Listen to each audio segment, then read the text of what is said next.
Hey everyone, it's Thomas here. So today I am going to talk about the Billie Amp from the company Heaven 11. I decided to split the video into two because I got a chance to interview Itai, who is the owner of the company. And if I put both videos together, it'll be too long.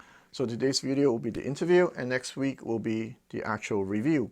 Now for those of you who have never heard of this integrated amp, it is an all-in-one solution. Retails for $1,450 US, comes with Bluetooth, phono stage, a built-in DAC, 2 preamp, and a Class D power amp. Now, before you go like, oh, Class D, click, goodbye. You know, for those of you who follow me, you know that I like Class D, but whenever I play with Class D, I need tubes in the system. And in this video, Itai explains why is that. So, if you're curious, stick around. Also, when Itai mentioned about who designed the preamp section, pay attention because in the actual review video, I'm going to say something like, I actually prefer the preamp of the Billie Amp over the Freya. Anyway, I'll go into more details in the actual review video. So with that said, I have to apologize. The flow of today's video, the flow of the interview is a little bit choppy because the original video was 40 minutes long. I mean, the whole interview. So I like, I don't think anybody's going to sit through 40 minutes. Based on YouTube's data, people usually stick around for 10 minutes. So I have to cut things out, shrink it down to 15 minutes. And I focus on what I think is interesting to all of you.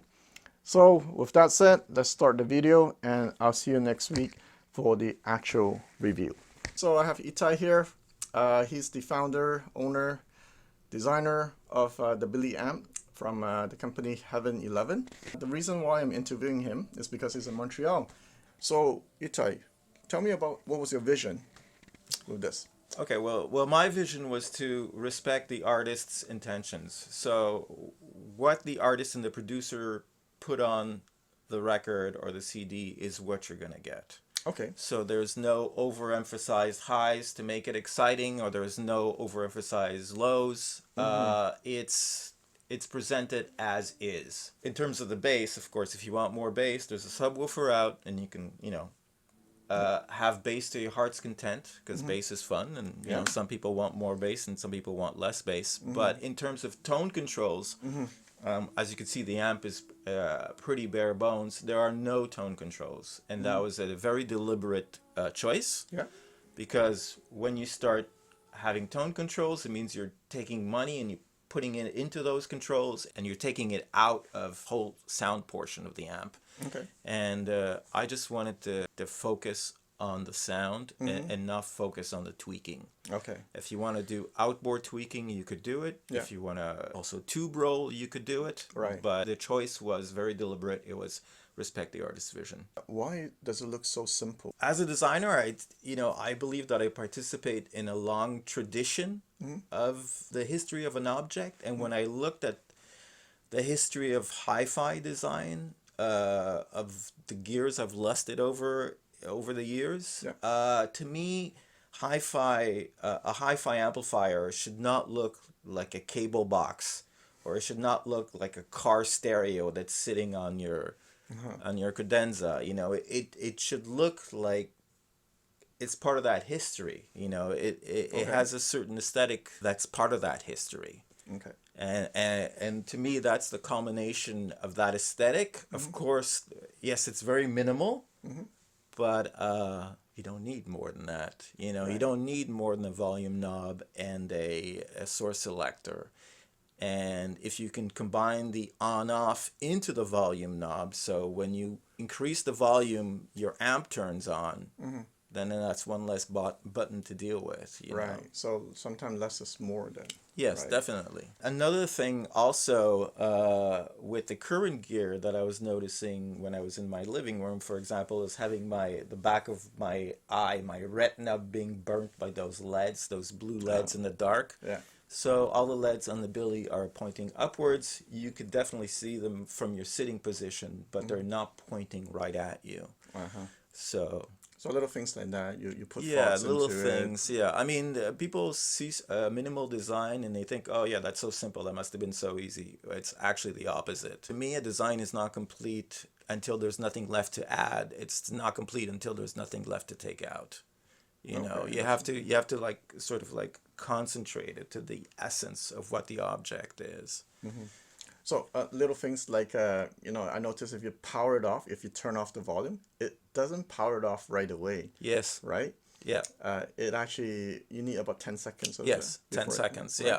So that's like, that's just so, have you made, are you sure about that? You know, have you Yeah. maybe made a mistake? Then you could always come back because as you know, tubes take take like 20 or 30 seconds to start up. Yeah, yeah, So that's why we designed that 10-second delay right. on the power off. Yeah, I'm just trying to emphasize this little detail here and There are there. many, many, many details that were put into the design of the firmware. I had a lot of fun working with my engineer, coming up with those little details. For example, if you press the source button, you get a mute. If you press and hold, you go into Bluetooth, and no matter what input you're in, it automatically goes into Bluetooth, and you're in Bluetooth pairing. You know, it's like a concentration, trying to get the most out of every action. So there's a lot of thought put into building this. Yeah, for example, you know, the volume knob is the most important knob, and that's why it's the biggest. You know, it's like a question of hierarchy. So our eye is attracted to the volume knob because it's made out of wood, and it's also because it's bigger than the source knob. I see. So, yeah. So Itai, in our past conversation, he said something that really struck me. He said his engineer told him that audiophiles care about graphs and measurement. Musician cares only about the sound. And the reason why he said that is because that engineer also designs for like guitar amps and stuff like that. Like, tell me, like, who is he? Okay, the engineer that worked on the tube section, his name is Denis Roson. He's worked for a number of audio companies, including Tenor Audio. Tenor Audio, isn't that really expensive? Yeah, yeah. They have some. Yeah, it's not entry level gear. I mean, their the phono preamps are like $75,000. It's insane. Right. But he's also done guitar amplifiers. He's also worked on guitar amplifiers. So he's worked with musicians, and the two are very different. The two types of mindsets are very different. For example, like you were saying, audiophiles are very graph obsessed, whereas when he's designing guitar amp, the guitarist will come in and will play, and if he doesn't like the tone, he doesn't care about the graphs. He's like, you could do better on this, and you could do better on that. So a lot of the times, audiophiles obsess about these parts that are esoteric and cost a fortune. All right. But they're not necessarily the best sounding. Okay. For example, in terms of the resistors, you can get the MELF resistors, blah, blah, blah, blah, blah. He was saying, the carbon resistors, the cheapest resistors you can get, are the best sounding. What? Really? Yeah. Okay. Yeah. And they're the best sounding. So he's done a lot of like tests with his engineer buddies, and they've come to the conclusion that carbon resistors sound better than MELFs. So sometimes it's not a question of what's the one that graphs the best or the one that's the most expensive, the most esoteric. But at the end of the day, which one sounds better? So the last topic I have is why Class D and why tubes? What's the benefit of combining both of them? Well, I mean, Class D has certainly come up quite a bit in the last years, But originally, when I started, I didn't like the Class D amps. I was more into Class T. Okay. But the problem with the TriPath, the Class T amps, is that they're great at 6 watts. When you go anything higher than that, they don't sound very good. Okay. Like the higher end, like the 100 watt Class Ts, the ones I've tried were like horrible. And I knew that if I'd put a 6 watt amplifier on the market, most people wouldn't buy it. You know? And my intention with this amp was to get the most people to buy it so they could listen to music again and to be entranced by music again. So putting out a 6-watt amplifier was not going to do it. All right. So why not class AB? Why class D then? Because class D, the way I compare it is, it's like a peanut butter and jelly sandwich and a BLT. All right. Okay, a peanut butter and jelly sandwich, you have like this interesting. It's like everything's blended together. Okay. It's a nice blend, but everything's kind of blended together. Okay. Whereas a BLT, you have the crunch of the lettuce, the mushiness of the tomato, the saltiness of the bacon. You have like these layers. So you're saying class AB is like peanut butter?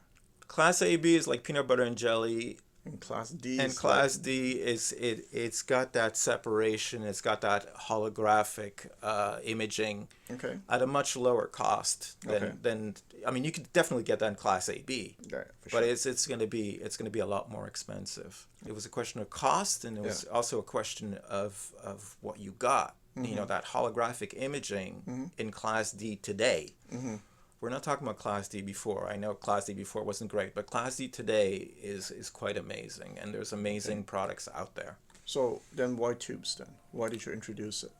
So the thing about class D, everything has its pros and its cons, right? Okay. And the thing about class D, the con is the third harmonic.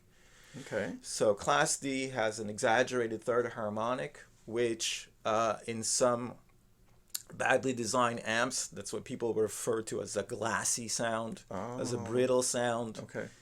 And what we're doing with the tube preamp is we're adding a second harmonic, because the tubes have a lot of the second harmonic. We're not removing the third, we're just adding a second. And what that does, the second harmonic is, oddly enough, it's a distortion. So it's not going to graph well, but it has a sound, and our ear loves the sound of the second harmonic. It's with what they call a euphonic distortion. Okay. So it's a distortion that the ear loves. I see. So when you get distortion on tubes, your ear doesn't mind it; it loves it. But when you get distortion on class D, it's hard to take. I see. Okay. So combining the two, you're using the tubes for the, I mean, the beauty that you were referring to in the mid-range, that's all the tubes, The beauty, the mid-range, and the clarity of the highs, that's the tubes, But then you have that class D, which has that great bass control that class D has, And if your speakers dip down to 2 ohms and they do all these weird things with their impedance and stuff, class D can take care of that. Right. You also mentioned in the past class D has a lot of torque. When it comes to bass. Yeah. So it seemed that it would be like an interesting marriage. Right.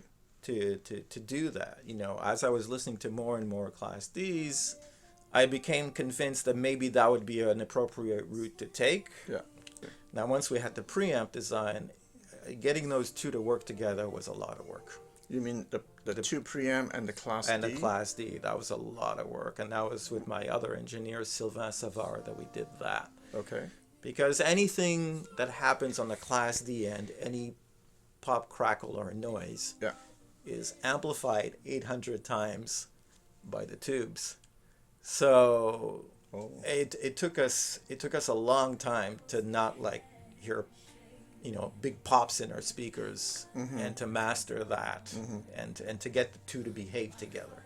I see. Because it seems like an interesting idea on paper, right? But getting it to work, that was like quite a challenge. Interesting. Listen, everything about the tubes was a challenge. Like Denis always says, Denis says everything about tubes is a con. The only pro is the sound. They're hot. Yeah. They're expensive. They're hard to master. And they burn out eventually. They burn out eventually after 10,000, 20,000 hours. They burn out. Yeah. But the one thing they have going for them is the sound. And the reason they've been around for so long, for over 100 years, is because they sound good. If I could do without the tubes, I would have done it. But I thought as a first product, as a flagship product, I had to put something out there that would start the conversation and that would move the ball forward. I like the fact that it's very simple. The unit, right? I can get, you see everything here, I can just throw it out. We're done. Just one unit and it looks good. So it was to make things easier. It was to say, this is all you need, you know. It even has Bluetooth, which to me as an audiophile is not the preferred way of doing it. I tried to put the best Bluetooth I could, which is the aptX Bluetooth. Okay. But it's proving to be very popular with a lot of people. And if that's what gets them started on that audiophile journey, then let's give it to them, you know. Right. And quite frankly, if you're doing the dishes or you're cooking and you're just listening to music, then the Bluetooth is fine. And it's very convenient, you know. So there's a moment for everything, I guess. Yeah, that makes sense. All right, I think that's all the questions I have for Itai. If you have any more questions, just put in the comment section and, you know, we'll take it from there. All right, guys, see you later. Cheers.